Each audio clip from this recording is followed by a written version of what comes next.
What does it say? You deserve to be happy. Happy. And we're very, very happy with our friend. 1 year ago. 1 year ago naman. Maybe 10 months. Oo. 10 months ago nakilala namin si Mary Vilma. And because of her, super lapit lang eh. Diba, mga 45 minutes lang of San Fernando and then nasa Alto ka na. Yes. Si Yes. Kuya, kasi si Kuya dinalaw ka na. Yes. I will. Happy birthday! Happy birthday to you! Blow your candles, make a wish, Tim. Happy birthday, Bim. Say hi. Thank you. Okay guys, mabuhay maligayang pagbabalik sa aking YouTube channel. It's 2:05 a.m. Just Wednesday na ngayon.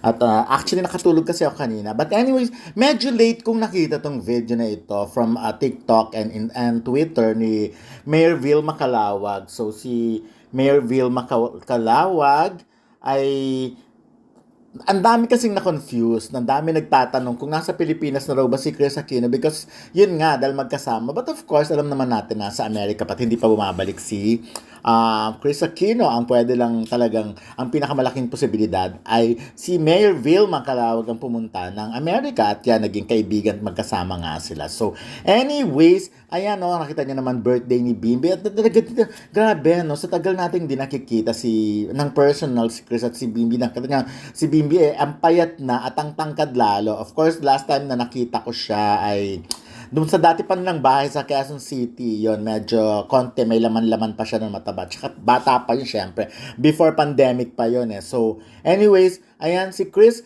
Ang dami nagtatanong kung ano na ba itsura ni Kris Aquino. Eto ng kanyang, I'm sure eto kasi latest na post lang naman ito.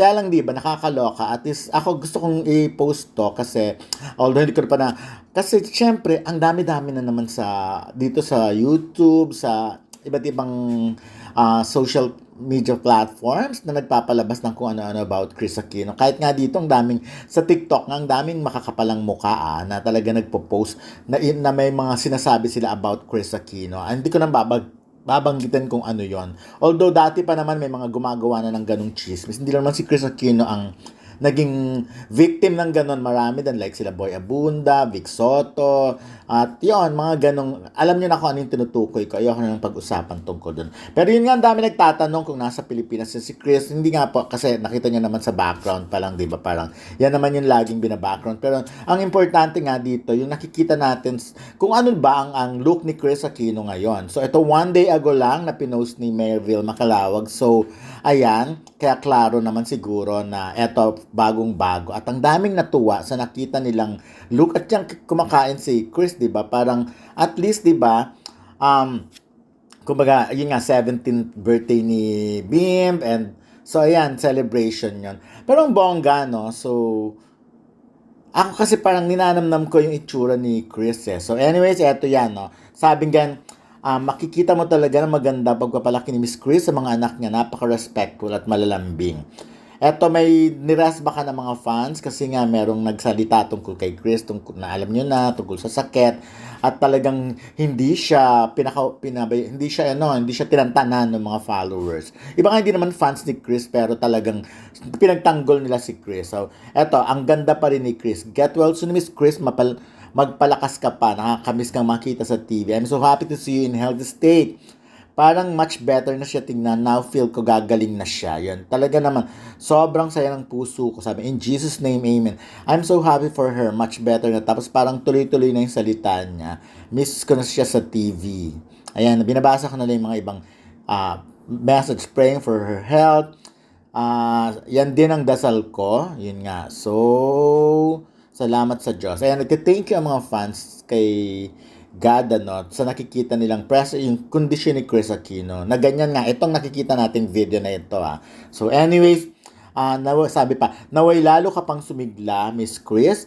I'm not a fan of Miss Chris, but I really want her to get better. Ganun sana, di ba? Yung mga, kung di mo idol si Chris, hindi kanya fan, pag-pray mo pa rin na sana nga, talagang, maggumaling pa rin. Si Chris naman, again, paulit-ulit ko lang ang sinasabi, walang masamang tinapay kung ano man. Ako nga, sa tagal ko na sa showbiz, sa tagal ko na siyang nakilala, on and off ang namin. Pero wala akong matandaan na ginawa niya hindi maganda. Siguro ang pinaka hindi niya magandang gawin ay hindi niya ako batiin. Yung ganun lang. Pero bukod doon, hindi. Pero mas lamang naman yung lagi siya ng babate. Ayan. So, ayan na. Happy birthday, Bim. Pagaling, Miss Chris. Pray ka lang palagi kay Lord. Get well soon. Wow, nice, Chris. Get well soon. God bless. Unti-unti na nagiging okay si Miss Chris. Sana nga yung hinala o yung sinasabi ng lahat talagang yun na talaga ang na so far. Kasi dito makikita naman natin very siya although siya of course happy pa rin ang mukha at hindi naman super close up at saka syempre ayun nga balut pa rin naman yung katawan niya. Medyo loose kasi yung pero sabi nga ng t-shirt niya yun nga you deserve to be happy. Chris deserves to be happy. Ayun. So, nakita ko si Michael Leyva rin yung nandun.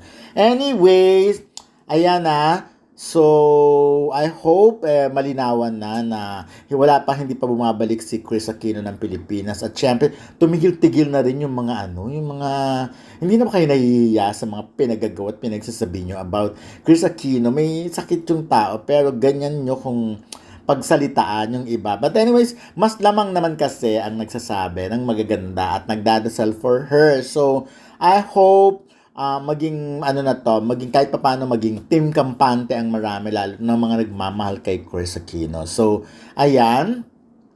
At syempre, ang dami rin talaga, gusto na rin natin talaga siyang makita, bumalik sa Pilipinas. Siyempre, kaya lang sana pagbalik ni Chris sa Pilipinas ay yung alam nating safe na or healthy na talaga siya. So, anyways, wala namang hindi nadadaan sa dasal, diba? So, pero syempre, binibigay naman yung mga kahilingan sa tamang panahon. But anyways, ngayon ko, to be honest, ngayon ko lang nakita at nakilala ng ganito sa social media si Mayor Vilma Kaluwag. So, hindi ko siya siyempre sa dami namang mayor sa Pilipinas. Hindi naman ako usually, nakikilala ko lang naman yung mga nakakaharap kong mayor. So, although yung iba, mga nababasa ko rin of course. At yung iba naman, siyempre may mga ugnayan na rin dati. Pero, eto siya si Mayor Vilma ngayon lang. So, ayan no. Well, again, maraming salamat sa patuloy na pag-support sa aking YouTube channel. Mag-subscribe po kayo dahil siguradong hindi ko kayo bibigyan ng mga pangit na